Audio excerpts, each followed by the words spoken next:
ইছাপুর হরিসভা এলাকায় পৃথা নৃত্যাঙ্গনের উদ্যোগে আয়োজিত হলো তাদের বার্ষিক নৃত্য অনুষ্ঠান। এই প্রতিযোগিতার মূল উদ্দেশ্য বর্তমান প্রজন্মকে মোবাইল আসক্তি থেকে দূরে সরিয়ে সংস্কৃতি ও সৃজনশীলতার পথে উৎসাহিত করা। পৃথা নৃত্যাঙ্গনের প্রতিষ্ঠাতা ও শিক্ষিকা পৃথা দে জানান, শিশুদের মধ্যে শৃঙ্খলা, মনোসংযোগ এবং শিল্প চর্চা গড়ে তোলার জন্যই এই প্রতিযোগিতার আয়োজন। এই আয়োজন তাদের মানসিক বিকাশে সহায়ক হবে বলেই আমাদের বিশ্বাস। এদিনের অনুষ্ঠানে প্রধান অতিথি হিসেবে উপস্থিত ছিলেন আন্তর্জাতিক খ্যাতিসম্পন্ন নৃত্যশিল্পী সঙ্গীতা আইচ ভৌমিক ও বিশিষ্ট শিক্ষক সমীর চক্রবর্তী। তাদের উপস্থিতি ও মূল্যবান মতামত অনুষ্ঠানে বাড়তি উজ্জ্বলতা যোগ করে। নৃত্য অনুষ্ঠানে অংশগ্রহণকারী শিশুদের পারফরমেন্সে ছিল সৃজনশীলতা, আত্মবিশ্বাস ও কঠোর অনুশীলনের ছাপ। ভবিষ্যতে এমন আরো সাংস্কৃতিক উদ্যোগ নেওয়া হবে বলে জানিয়েছেন আয়োজকেরা। ভীষণ ভালো তো লাগবেই।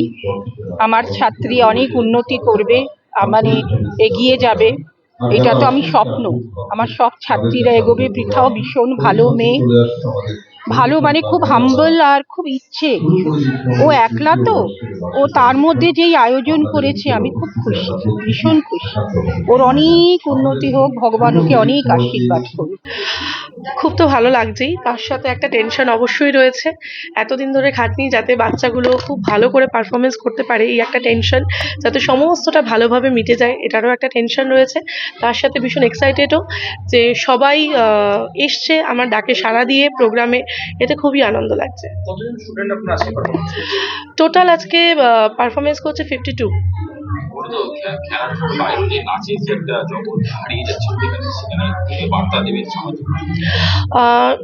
এটা আমি বলতে চাই অ্যাজ এ টিচার হিসেবে, আমি শুধুমাত্র একজন ডান্স টিচার নই, আমি একজন একাডেমিক্সেরও টিচার।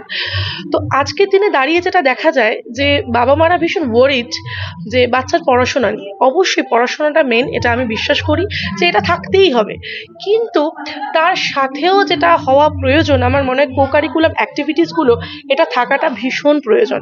তার জন্য প্রথমত বাচ্চাকে তো উৎসাহী হতেই হবে এই বিষয়টাতে, এবং তাদের বাবা মাকেও এই বিষয়টাতে উৎসাহী হতে হবে, তাদেরকে আগ্রহ একটা সৃষ্টি করা তাদের মধ্যে, এটা করতে হবে। আমার মনে হয় একটা বাচ্চার সবকিছু শেখা উচিত।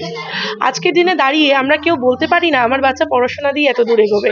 প্রত্যেকটা জিনিস রয়েছে। আমার মনে হয় গান, নাচ, আবৃত্তি, যার যেটাই পছন্দ না কেন সেখানে তাকে ইনক্লুড করা হোক।